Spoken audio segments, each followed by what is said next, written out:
It's time to book reading from the Amazon bookstore. The made by Joshua Seo is about space. Yeah, the statics, the solar transit research explorer, and the sun system is a solar utility network. So Mars was Mars who interesting, especially the Elon Musk.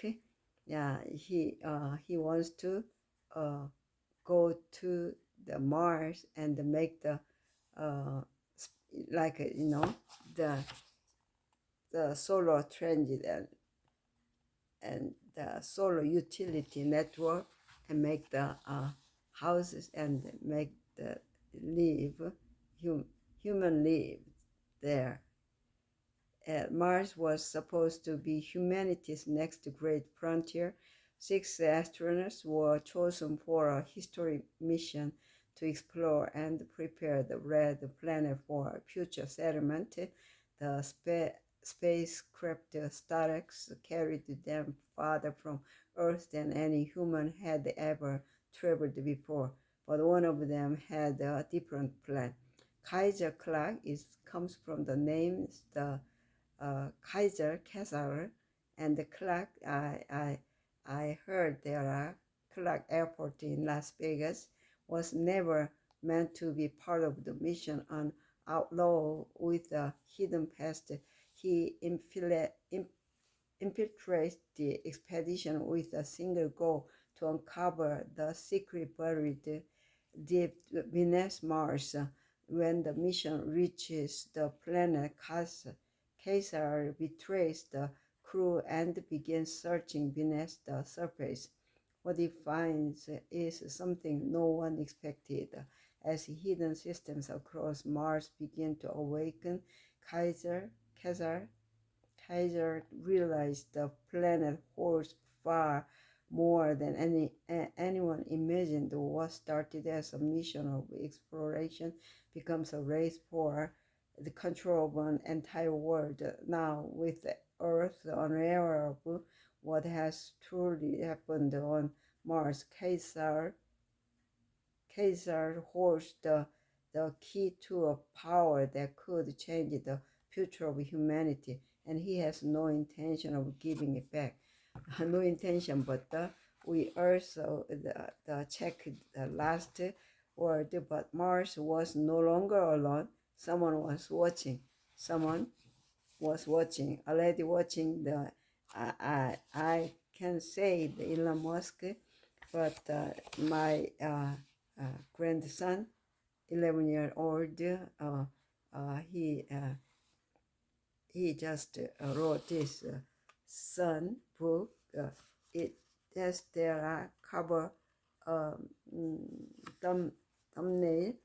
It will be the government on this America's first, frontier government style here on to go to Mars, and especially with this cup of the.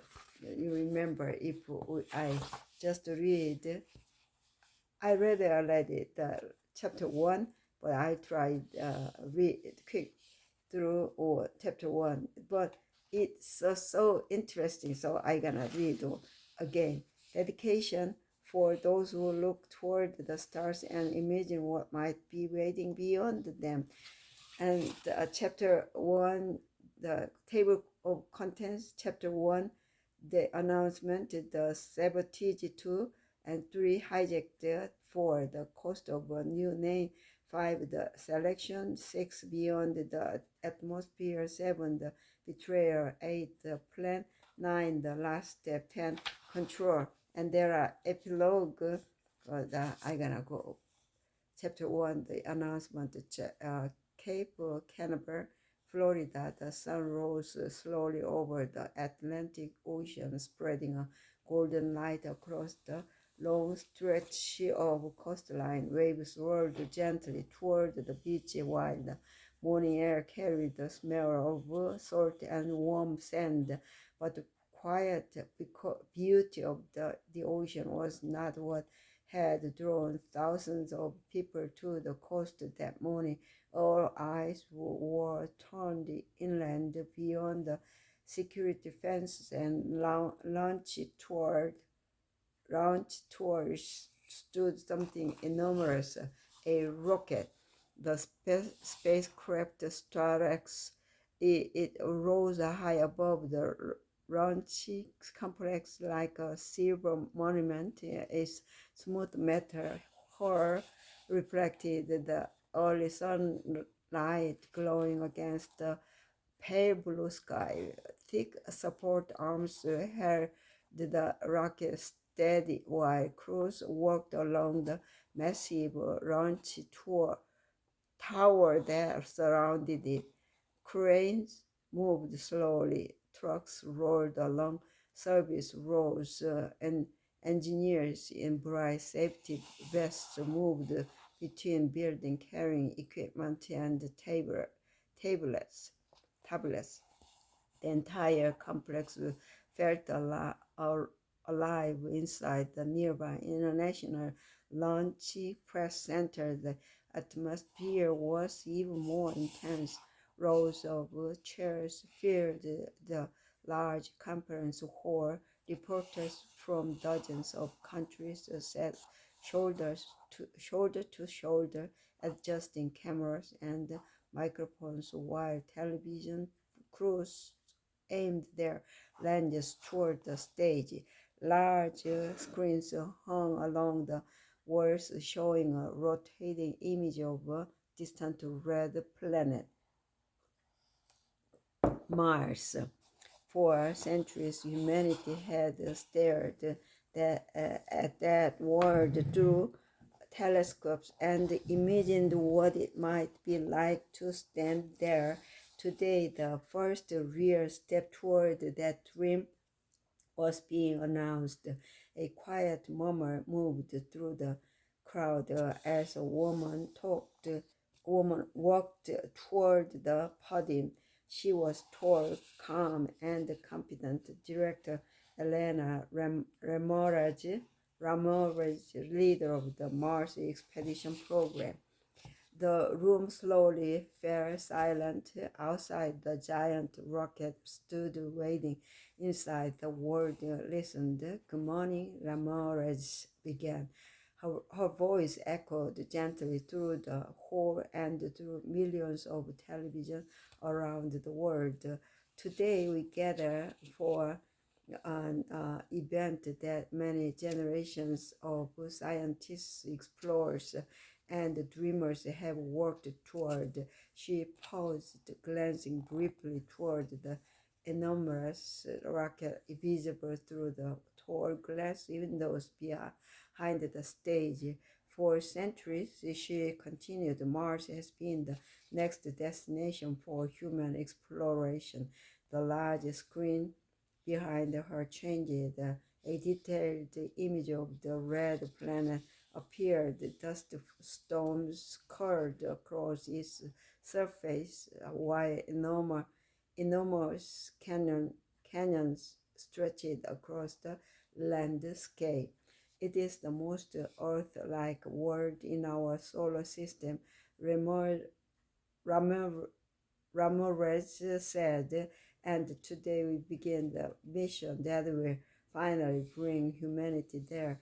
The audience leaned forward. Cameras clicked rapidly. Another image appeared on the screen. The spacecraft. The name Starx, the name stood for Solar Transit and Research Explorer, the most advanced spacecraft humanity had ever built. The ship had been designed over nearly 20 years by scientists and engineers from around the world. It was capable of traveling farther and faster than any previous exploration vessel, and in just a few months it would attempt something no human had ever done before. travel to Mars. Ramirez placed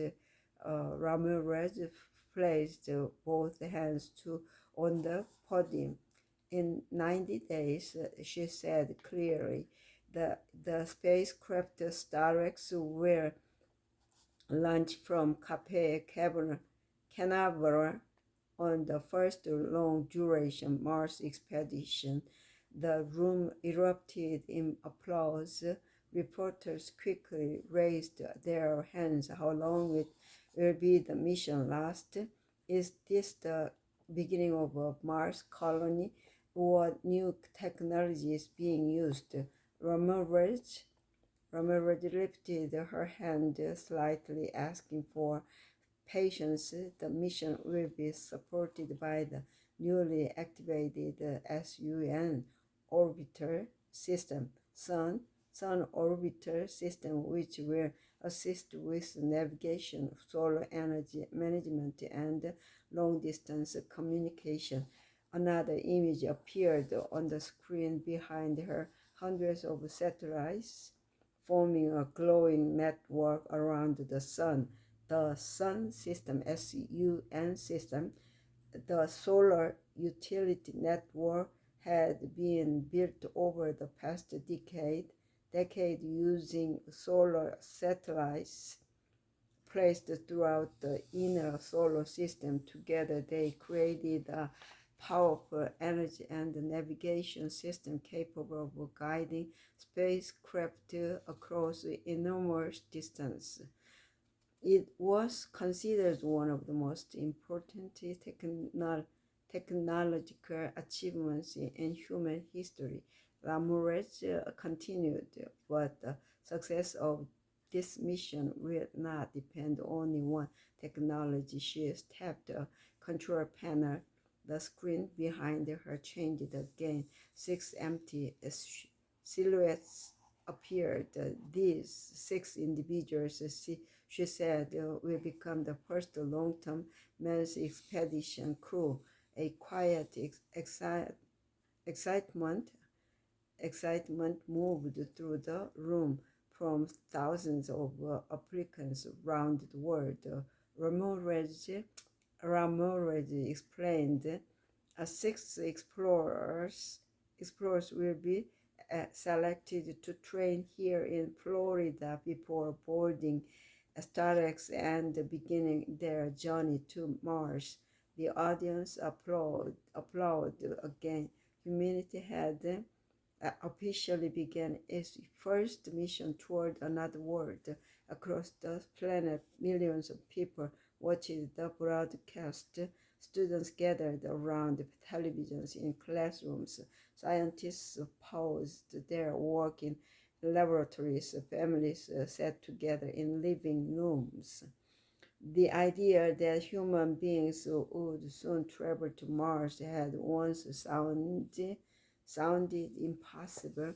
Well, now it was becoming real, but hundreds of miles away in a much quiet place, one man watched the broadcast with a very different expression. West Texas, the other story. So I was laughing when I read this part. The desert stretched endlessly beneath a bright blue sky. Heat shimmered above the highway, while dry wind pushed small clouds of dust across the empty land. When I read through this, this part, I laughed because I imagined the government of the west side of the pre-USA America, but this kind of government appeared from this scene. So you remember this first, thumbnail of this, the government style one will be come out, and then I thought that there are Caesar Clark. His name is similar like the Roman Empire emperor, the Caesar, and Clark, only I just heard the Clark Airport on Las Vegas, So that's kind of the beginner of Mars as like government style of west part of the America, the government. So along a lonely road stood an old roadside bar called the Rusty Spur. The building had been there for decades. Its wooden sign creaked in the wind, and the windows were clouded with age. The Elon Musk just uh, make the space StarX and then send the StarX people, but this my the Joshua the imagine about the storytelling. Uh, he just go previous storyteller around the Mars and solar system uh, with the human, the story. Inside the room was dim and quiet. A single television hung above the bar. The same broadcaster from Florida flickered across the screen. Yeah, I didn't think about that, but when I just read the chapter one more slowly than this, the speed, so I can talk with you. But now I need to read all of this the chapter 1 through 10. Then I gonna the more slowly again. I wanna enjoy to reading of this book. A single television hung above the bar. The same broadcaster from Florida flickered across the screen. Director Ramirez was still speaking about the Mars expedition. Behind the counter, the bartender slowly dried the glass with a towel. Only one customer sat inside the bar, so that's why I can from this scene I was laughing because here is the cup, yeah, bartender's cup, and then I just guess about the government stand bar at the middle side of the wooden bar, the doors. So I was left when I read this chapter one. Only one customer sat inside the bar. He sat alone at a small table near the window, black cowboy hat, hair, and dark jacket, boots resting against the chair across from him. The man watched the television carefully. His name was Kaiser Clark. So funny. And across Texas, people knew that name very well. Yeah, my 11-year-old boy just imagine about with the AI, but this is the kind of only like me adult, the enjoy the Western government's story movie, but I wonder he did not watch about kind of the government story, but he does describe about this scene. The bank managers knew it, security companies knew it, and law enforcement agencies knew it better than anyone. For years, Kaiser Clark had been one of the most exclusive criminals in the state. Armored trucks had disappeared during transport. High security balloons had been emptied overnight. Private corporate shipments had vanished somewhere along lonely desert highways. Every time investigators came close to catching the man responsible, Kaiser Clark had already disappeared. Some called him a criminal, others called him a legend. Kaiser took a slow sip from the glass in front of him while the television showed a close-up of the giant rocket in Florida, Star Rex. The bartender glanced toward him. That thing looks expensive. The Bartender said casually. Kazar didn't answer immediately. He continued watching the screen. Probably is, he said after a moment, they are sending people to Mars? The bartender continued, six of them. Kazar nodded slightly. Yeah. The bartender leaned on the counter. You ever think about going to space? Kazar gave a small smile. No, the bartender laughed. Didn't think so. No, exactly a place for Texas outlaws.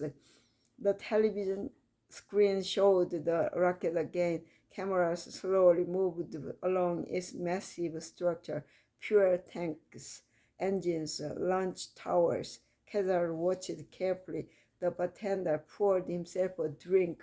They say that new system was called Sun, S-U-N. He said they say it can guide ships across the whole solar system. Kazar finally stood up. He placed a few beers on the table outside. The desert wind pushed against the old wooden door. Yeah, the new government who just appeared. The Sun Solar Utility Network, the around that hundreds of uh, state, state lies forming a glowing network around the sun. So that's why SUN system, the solar utility network, have been built over the past decade using solar satellites placed throughout the inner solar system. Together they created a powerful energy and navigation system capable of guiding spacecraft across the enormous distance. So technology like that, Kazar said quickly, changes everything. The bartender raised the eyebrow. For astronauts, maybe. Kazar walked toward the door. Before leaving, he looked back at the television one more time. The camera showed Mars, a distant red world floating silently in space. The bartender spoke again. You planning on robbing the rocket or something? He joked.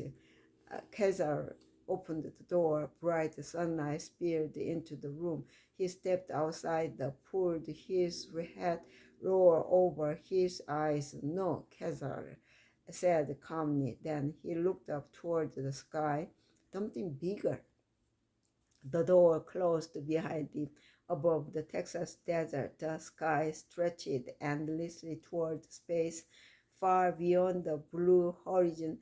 The red planet waited, and somewhere inside Kazar Clark's mind, a plan had already begun forming. Because while the world prepared to travel to Mars, Kazar Clark had something else in mind. He was going to steal it.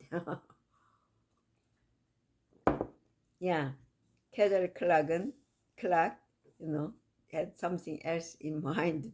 He was going to steal it. It's like the Western government, the movie. There are the wicked, the bad boy.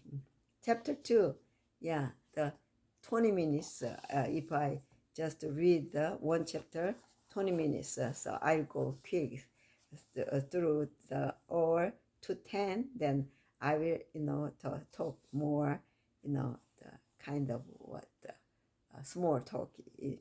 Chapter 2, the sabotage, high above or far beyond the blue sky and the drifting clouds of the atmosphere, a massive structure moved silently through orbit. The DSSP, Space Settlement Development Platform. From a distance, the station looked like a shiny mechanical city floating in the darkness of space. Long silver truss connected large rotating habitation rings to the station's central command hub. Vast solar arrays stretched outward like enormous wings, constantly turning to face the sun and absorb its energy. Docking ports surrounded the station. where cargo ships and the service vessels arrived from Earth carrying equipment, supplies, and personnel. For more than a decade, the DSSP had served as humanity's most important space construction platform. It was not simply a research station, it was the place where humanity prepared to expand beyond Earth. And at the center of that expansion was one destination, Mars. Inside the station's primary operations center, engineers and scientists moved between rows of illuminated sun panels, control panels. Transparent displays floated above the desks, showing orbital trajectories, environmental data, and real-time images from satellites scattered across the inner solar system. At the front of the room stood a large observation window that looked out over Earth. From this height, the planet appeared calm and beautiful. Swirling white clouds drifted over deep blue oceans, while continents slowly rotated beneath the station.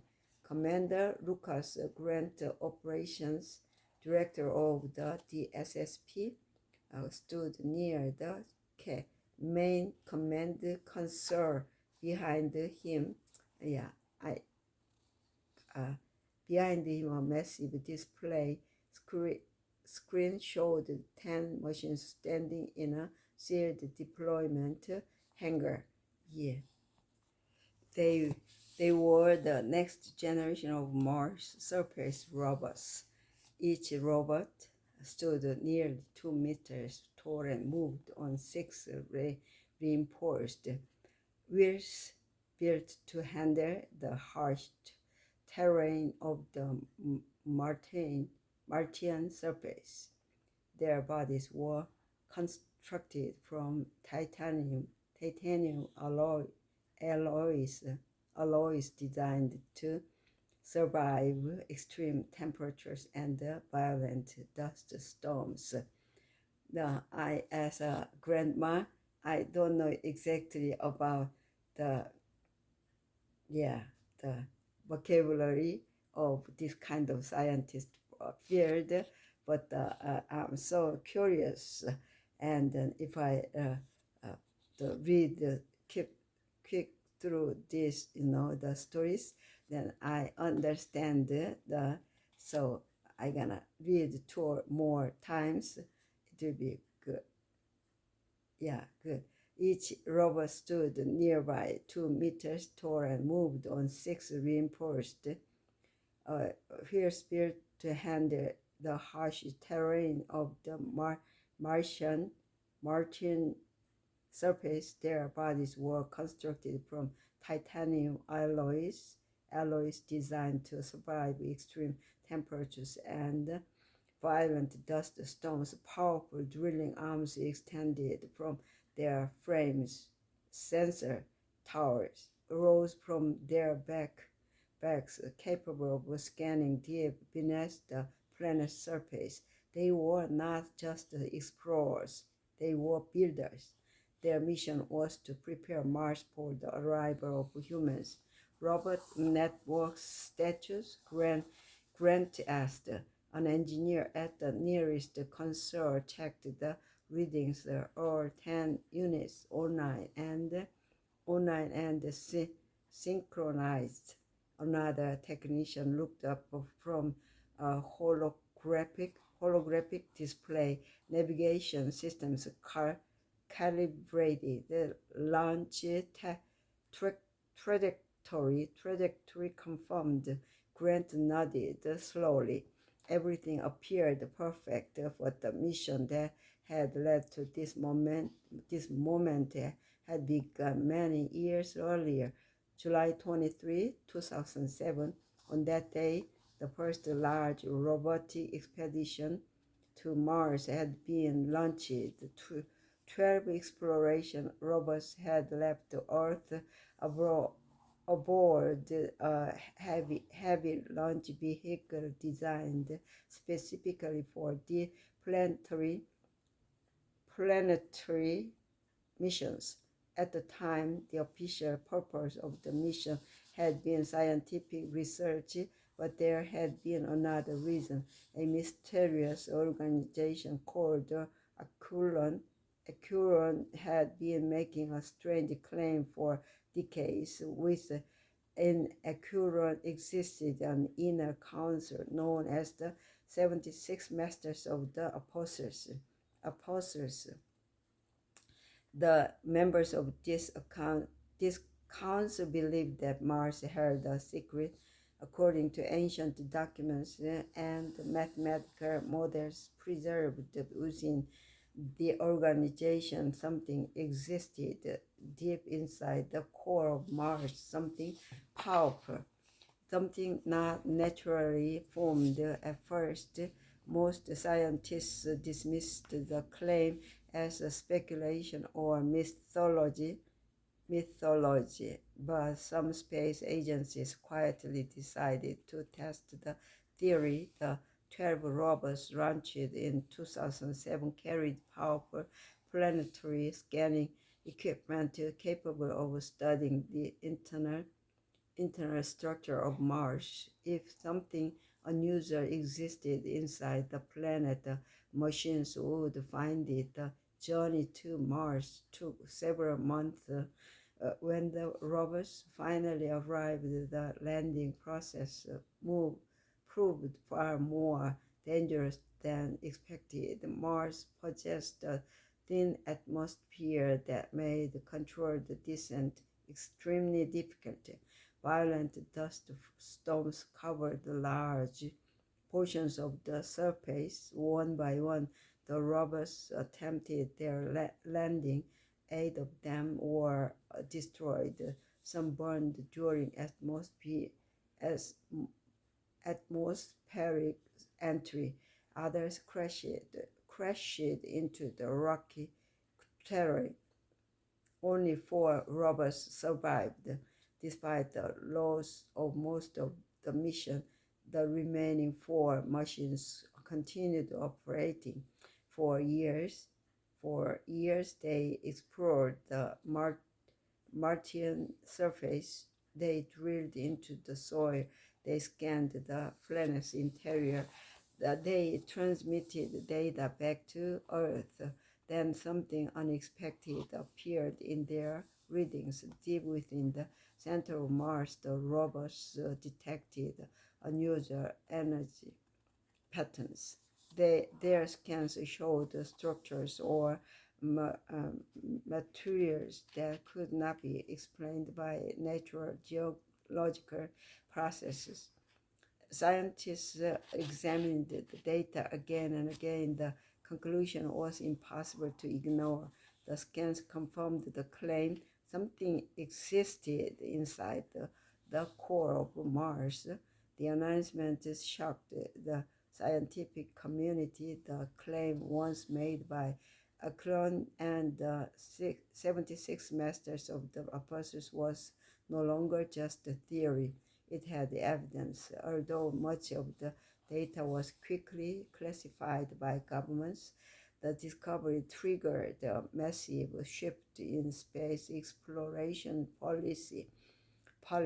Mars was no longer just another planet.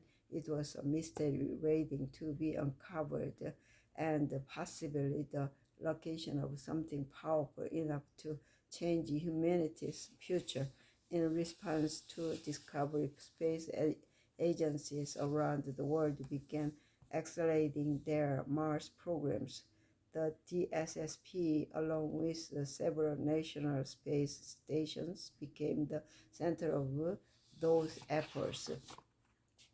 Their goal was to prepare Mars for permanent human settlement, but behind the official Martian um, official mission statements and the scientific presentations. Another object remained. Find out what was inside the Martian core. Uh, Back in the DSSP Operations Center, Commander Grant studied the 10 robots displayed on the screen. These machines are the next step, he said. They prepare the surface so the Star-X expedition can land safely. The Star-X spacecraft, Solar Transit, and the Research Explorer was currently being prepared on Earth. In a few months, six astronauts would board the ship and begin the first long-term human mission to Mars. But before the mission could begin, the robots needed to do their work, clear landing zones,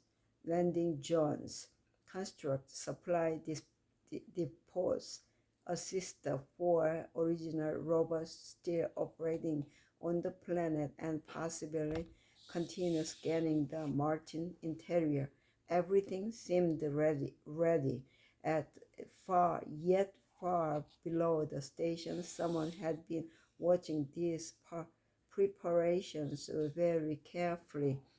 Uh, Inside a dimly lit room filled with computer monitors, a man studied the DSSP's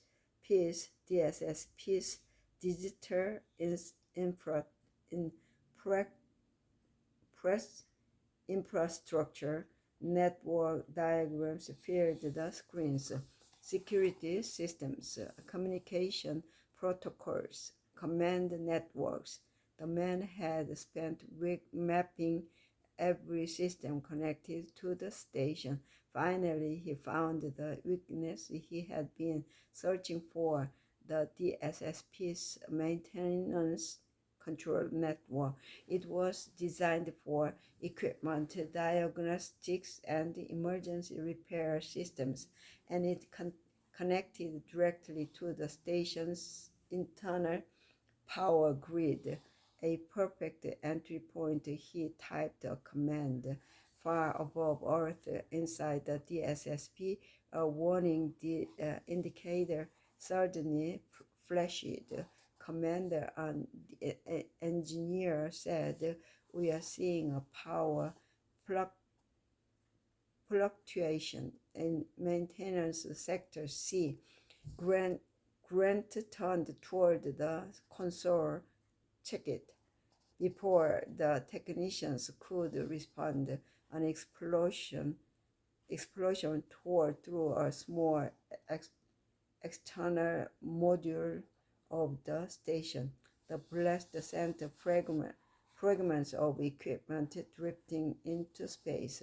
Emergency alarms immediately began sounding throughout the DSSP. Hull, hull breach detected. Hull breach detected. Sear maintenance sector C. Emergency teams responded immediately. Red lights flashed in the corridors as crew members rushed toward the damaged area. Power systems shut down across several sections of the station. Security monitoring programs temporarily disconnected as emergency protocols took priority. In the chaos, the DSSP's internal networks briefly lost full security control, and that was exactly what the hacker on Earth had been waiting for. On one of the computer screens, the robot command interface appeared. 10 icons representing the Mars robots blinked quietly on the display. One by one, a hidden program was inserted into their operating systems. The code was small and carefully concealed. It would not interfere with the launch procedures. It would not activate during landing, but once the robots began their surface operations, the hidden instructions would awaken while emergency crews repaired the damaged module on the DSSP. The final line of code uploaded successfully. Our 10 robots were now carrying the program. Minutes, minutes later, the explosion was contained. Commander Grant's voice echoed through the station. Damage under control, systems returning to normal operation. Inside the control center, engineers slowly relaxed. The incident appeared to be a mechanical malfunction. Launch preparations continued. No one realized the mission had already changed. Far below the station, the computer monitors shut down. Outside the window, the night sky stretched endlessly across the horizon. Among the distant stars, a small red planet glowed faintly. Mars. Wow. According to the ancient claims of Aquilon and 76 masters of the apostles, something waited deep within that planet's core, something powerful enough to reshape the future of humanity. The robots would soon begin digging, and when they did, the truth hidden inside Mars would finally begin to reveal itself. Wow, it's, yeah, the chapter until chapter 2 is so interesting, and so how I just explain about that, because I don't know exactly about that space things. I didn't have any uh, the yeah the research for the space things. But when I read the chapter 1 through 2, the little bit understand about that. So I gonna go chapter 3. Yeah, almost 40 minutes. Yeah, I finished it, and chapter 3, chapter 4 will be go to the 40 minutes. Allow me. Yeah, see you.